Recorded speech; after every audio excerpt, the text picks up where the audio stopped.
By the way, yesterday, the news came out that former president of Iran, Ahmadinejad, was killed.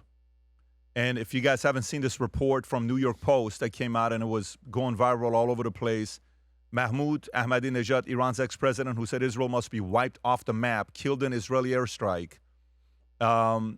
Their team, we were supposed to have him on the podcast last Friday. He was scheduled to do a 45-minute interview last Friday on the podcast. And we've spoken a few times about doing this. Every time we did, one time we were supposed to travel to a destination in Europe to do a face-to-face interview. Last minute, he canceled because he was worried about his life. And then the report said he was killed. I got an update from his team. I'm telling you what his team told me. So this is their team telling us this is not true, that he is not killed. He's alive. They hit down the street from where he was at, and they didn't kill him. So this is their report to us as a first thing this morning, okay, that this may come out. And remember, I'm telling you, their team is telling me this. So we don't know for a fact. This may or may not be accurate. And I was the one that tweeted saying the fact that he was supposed to be on a podcast last Friday. So just be aware when you're hearing reports about him, he may still be alive. They did hit up a building down the street, but not the property he was in, allegedly, according to the team that we've been in communication with. And we've done a few Zooms with them, with Ahmadinejad. We've actually done Zooms with them early Sunday mornings. So we've had conversation with them. He and I have spoken to each other in Farsi. But, you know, you may see a new update coming in that he is alive, that he has not been killed. Well, if he is, he should probably send a video saying, I'm alive. I don't trust anything that comes out of Iran, including this guy. When he was fearing for his life, maybe you can paint a picture for me. Obviously, everyone in the regime should fear for their life when it comes to America and the IDF. But correct me if I'm wrong, he was fearing for his life from the regime, the Iranian regime. From was he the not? Iranian regime, yes. So the Iranian regime wanted to kill their own former president. Yes. Is that? Can you walk me through that logic? Yes, because he's not an insider.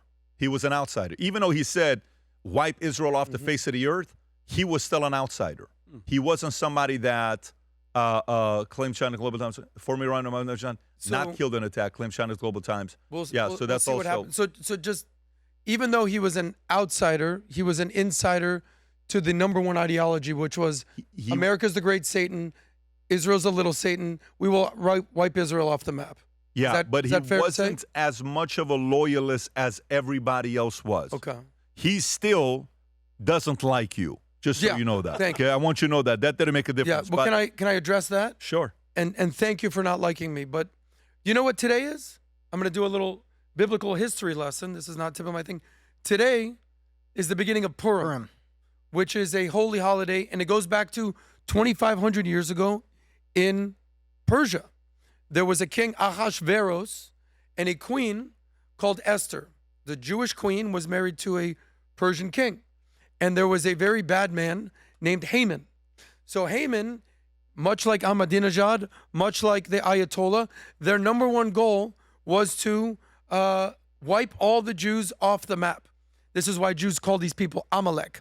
These people who are sworn to kill the Israelites, the Hebrews, the Jews.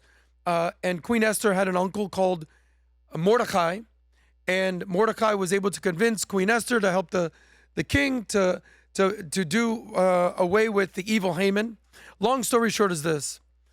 Today on Purim, the Hebrews, the Jews, the Israelites, we eat a dessert called the Hamantashen, which is named after the evil man Haman.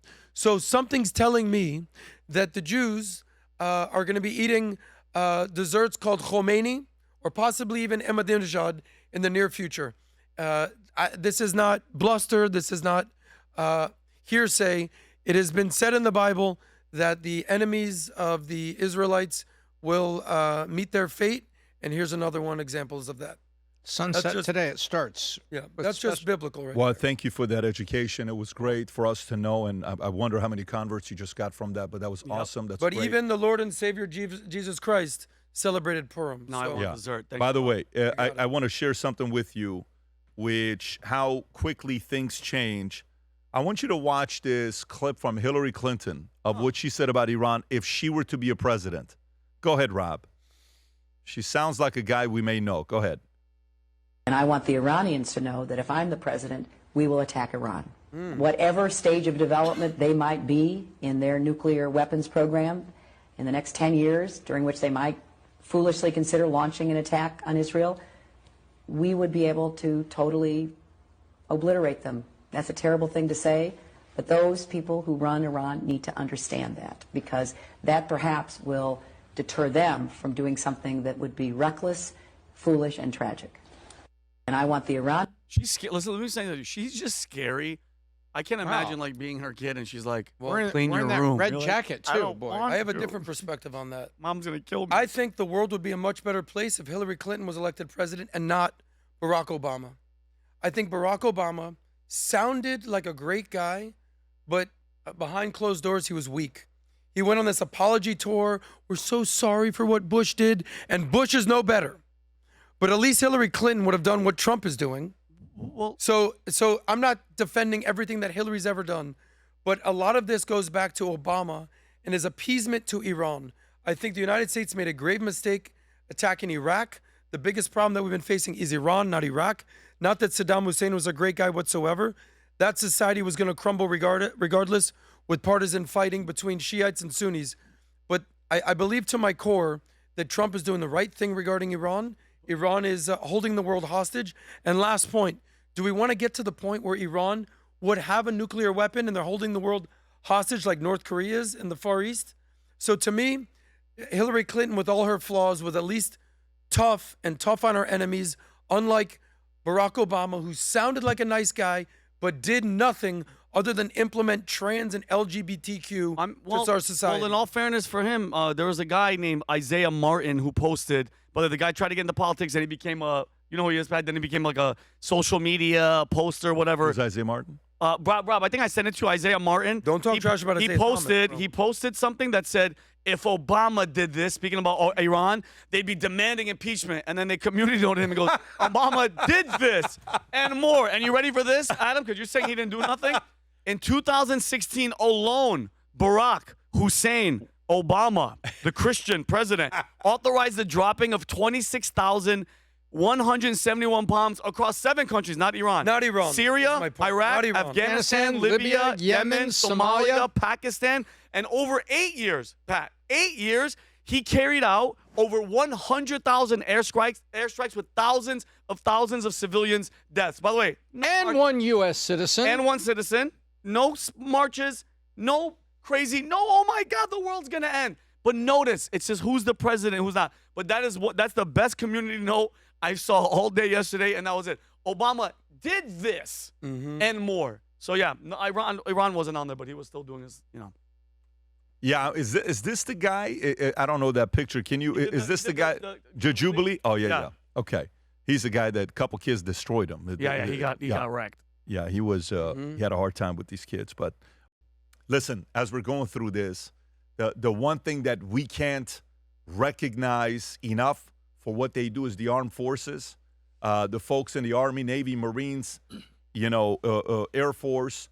Every one of these guys on what they're doing. Without them, you and I wouldn't have the freedom that we have to be safe, to go out there and do what we're doing. Sometimes you forget about the military, but if you're somebody that served in the military and you believe the future looks bright, or you have a friend or a family that does, and you want to recognize them, Rob, if you can go up, VT Merch, we have an Armed Force collection. If you can go down a little bit, there's 2 hats that every time we get them, we can't keep them on. That's one of them, but keep going down, keep going down, keep going down, keep going down. That one to the right, you see that one zoom in?